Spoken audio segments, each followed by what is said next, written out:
Kakosa. Birthday na ang tatay ko kahapon. Kaya lang hindi namin napuntahan. Pero mamayang hapon pupunta kami ng pamilya ko.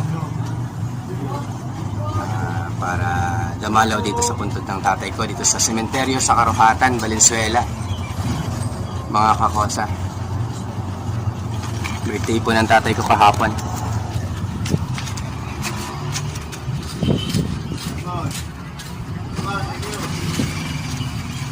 August 12.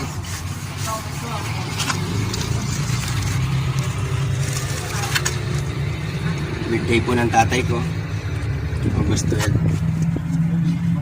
1939. Benito Cobontin.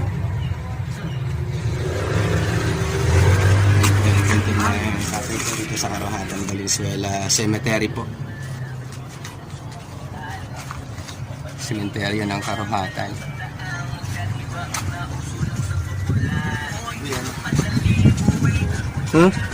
Lang. Po yung sementeryo ng Karuhatan, mga Kakosa. Dito po ako ngayon para dalawin ng tatay ko.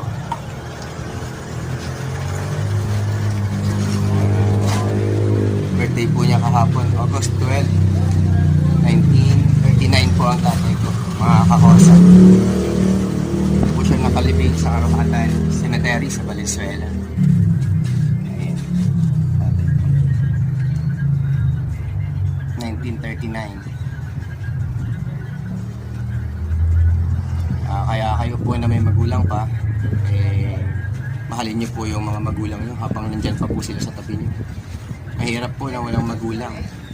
Kahit malaki na po tayo, tandaan nyo po, kailangan pa rin natin ng gabay ng magulang. Yung maiiyakan, masasandalan, mapagsasabihan, yung mga problema, mayayakap. Kaya tandaan nyo po, mahalin nyo yung mga magulang nyo, mga Kakosa. Yan lang may papayo ko sa inyo. Katulad ko ngayon, dinadalaw na lang ang tatay ko sa sementeryo.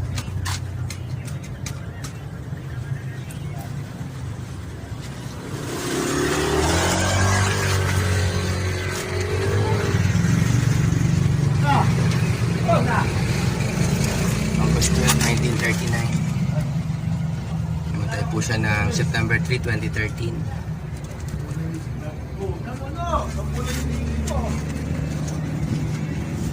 Dito po sa Karuhatan, Valenzuela Cemetery. Ayan po, sementeryo ng Karuhatan.